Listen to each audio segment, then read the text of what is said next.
ariko ubu koko mana ubu buzima wemeye ko mbubamo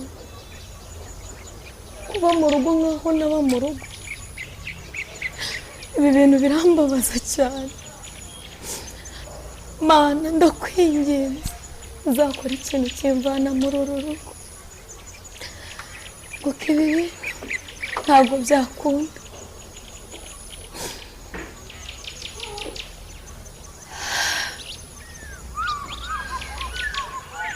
Mana icyo mwisabiye cyo basi makumvikana n'iyi famiye basi uriya mukobwa ngo gikirabo muye gucisha buke basi nanjye yumve ko ndi umuntu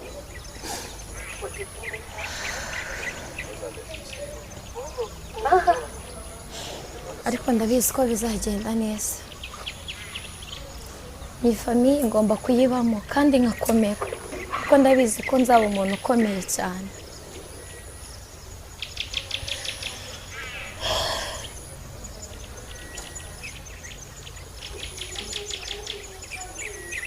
Mana ndabizi yuko uzabigenza neza sinzi wawe ko numva uri gusakuriza abantu bagakora izari zo kuryama kw'abantu ko mana ziri kurabaye nta kintu nabaye kirabura ukaba uri kurira gutyo nta marira yaje nese urumva nta kintu nabaye ukaba uri kurira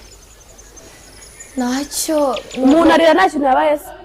amarira yawe nk'ayo ngo umuntu amaze kuyaga muri uru rugo ntukajye ubyuka ukungurira abantu muri iki gitondo abo baba bakeneye kuruhuka sibyo niba utaba ukeneye kuruhuka ntukazaza uza gutera iseseme hano ko nta muntu ugufitiye impuhwe nta n'umuntu uza gutera hano iseseme sibyo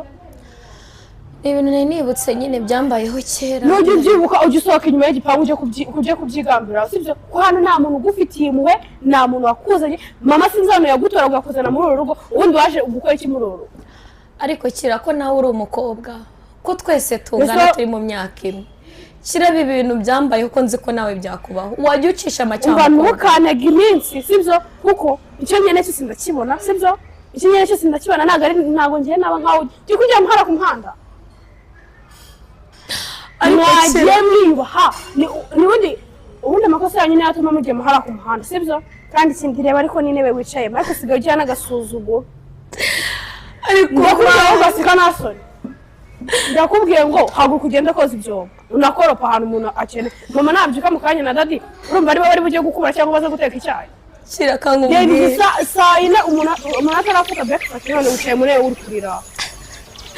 kira ikintu muranga amarira yawe nta kintu ari buhindura ku byo mvuze haguruka muri izo nawe ujye kujya udanashyiramo n'indi